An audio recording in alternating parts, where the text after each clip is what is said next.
Hello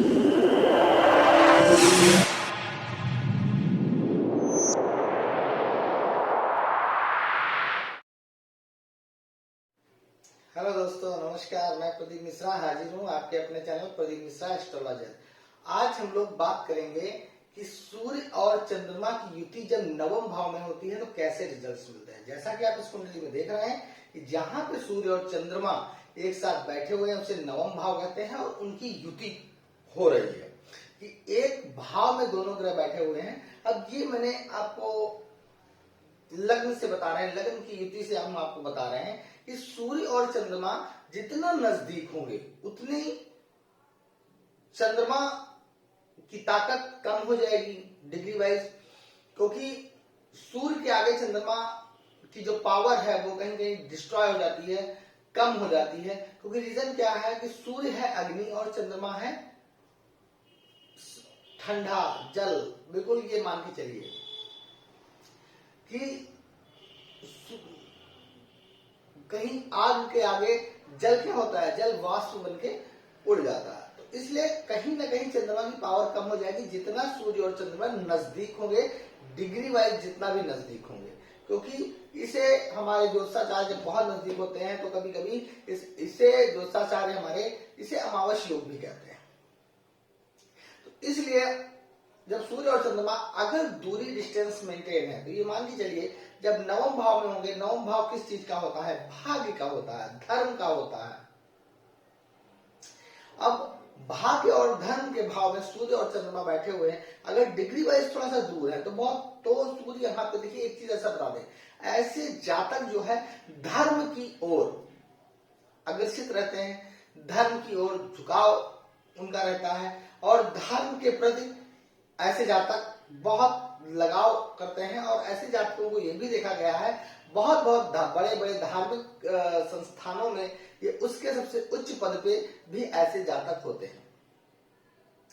जब यहाँ पे सूर्य बलवान होते हैं तो ऐसे जातक कहीं ना कहीं धर्म के प्रति कट्टर भी होते हैं। धर्म के प्रति वो अपनी धर्म को बिल्कुल आस्था का रूप मानते हैं और अपनी आस्था के लिए वो कुछ भी कर सकते हैं। अपनी आस्था के लिए वो कार्य करना भली भांति जानते हैं।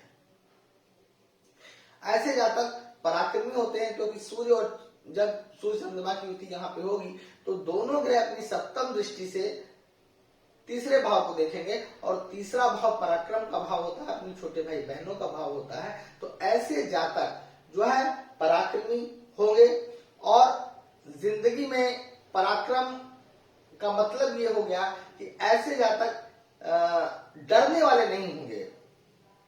ऐसे जातक अपने पिता का सम्मान करने वाले होंगे। ऐसे जातक पिता से भी धन की प्राप्ति करते हैं।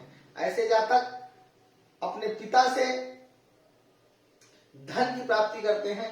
ऐसे जातक पिता से उनको लगाव होता है और ऐसे जातकों के पिता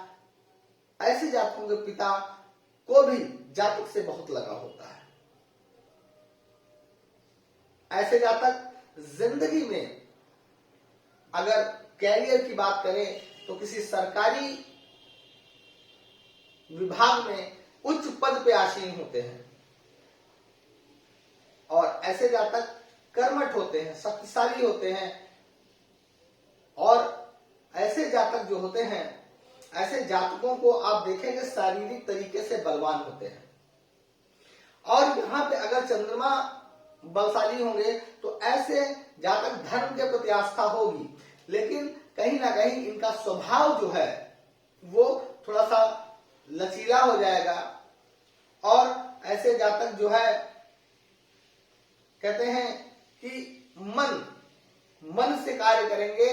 मन के कार्य करने के साथ थोड़ा सा जिसे कहते हैं एक इमोशनल, ऐसे जातक एक इमोशनल उसमें आ जाएंगे। तो कभी कभी ऐसे जातकों को इमोशनल के चक्कर में कभी कभी इन लोग ऐसे जातकों को नुकसान भी उठाना पड़ता है कि वो इमोशनल वो गुमराह कर रहा हो और ऐसे जातक जो है इमोशन में कोई चीज या कोई बड़ा डिसीजन ऐसा ले लें, ऐसे जातकों को नुकसान भी होता है। इसलिए यहाँ पे इमोशन वहीं पे किया जाता है कि जहां पे जरूरी हो कि व्यक्ति सामने वाला सही है कि नहीं है।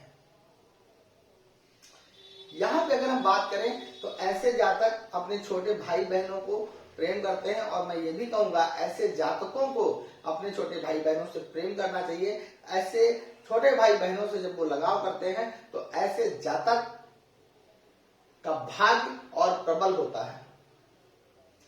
ऐसे जातकों की कभी भूमि संबंधित चीजों में झगड़े देखे जाते हैं, समस्याएं देखी जाती हैं, जिससे कि जातक थोड़ा परेशान होता है। वो उसको मिलती है, लेकिन कुछ समस्या के बाद ऐसी चीज देखी जाती है, कुछ समस्या के बाद ऐसे जातकों को वो चीज प्राप्त होती है। क्योंकि सूर्य जब यहाँ पे बैठेंगे तो व्यक्ति धर्म के प्रति अग्रसित होगा, धर्म के प्रति आस्थित होगा और धर्म को मानने वाला होगा और अपने बड़ों का सम्मान करने वाला होगा। लेकिन ऐसे जातक कि अगर आप कटुता से या कठोरता से अगर कोई चीज पसंद करेंगे तो ऐसे जातकों को इन चीजों को बिल्कुल पसंद नहीं होता, और ऐसे जातक कटुता या कठोरता से कोई चीज आसानी से नहीं देते। और ऐसे जातकों को भी मैं ये समझाना चाहूंगा कि अपने दिमाग और अपने विवेक का कार्य होना चाहिए। कभी कभी आपकी कठोरता से आपके सामने फालतू की समस्याएं खड़ी हो जाती हैं, जिससे कि आप जिंदगी में परेशान होते हैं। यहाँ पे थोड़ा सा आपको कभी कभी किन परिस्थितियों में आपको थोड़ा सा अपने विवेक से कार्य करना होगा, क्योंकि नहीं तो आप कभी कभी उन समस्याओं में फंस जाएंगे जो समस्याओं का कोई मतलब नहीं होता है। लेकिन यहाँ पे सूर्य जब भाग्य भाव में बैठते हैं तो अगर बलशाली हैं तो ऐसे जातकों को जिंदगी में भाग्य से भी बहुत चीजें मिलती हैं। भाग्य से जातक अपनी ऊंचाई पे भी जाता है और अपनी कर्मठता, अपनी मेहनत उसको और साथ में भाग्य मिल जाता है। तो ऐसे जातक बहुत जल्दी जिंदगी में एक इम्प्रूवमेंट करते हैं। जब यहाँ पे चंद्रमा बैठे हुए हैं तो चंद्रमा की अगर डिग्री सूर्य से थोड़ी दूरी है तो ऐसे जातक को ये चाहिए कि अपनी माँ का ध्यान रखना चाहिए, माँ का आशीर्वाद लेना चाहिए।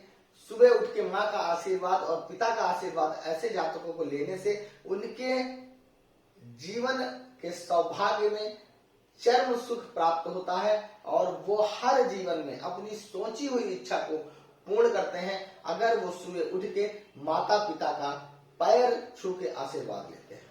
अगर इन केस माता पिता ऐसे जातक के नहीं है तो ऐसे जातकों को अपने से बड़े, जिसको माता पिता के समान वो मानते हों या माता पिता के समान हों, ऐसे जातकों को उनके सुबह उनके पैर चरण स्पर्श करने चाहिए, जिससे कि उनके भाग्य में और प्रबलता आएगी और जो समस्या है वो दूर हो जाएगी। तो आज का वीडियो मेरा यहीं पर समाप्त होता है, और अगर मेरा वीडियो पसंद आया हो तो लाइक करिए, शेयर करिए, सब्सक्राइब करना बिल्कुल ना भूलिए। नमस्कार।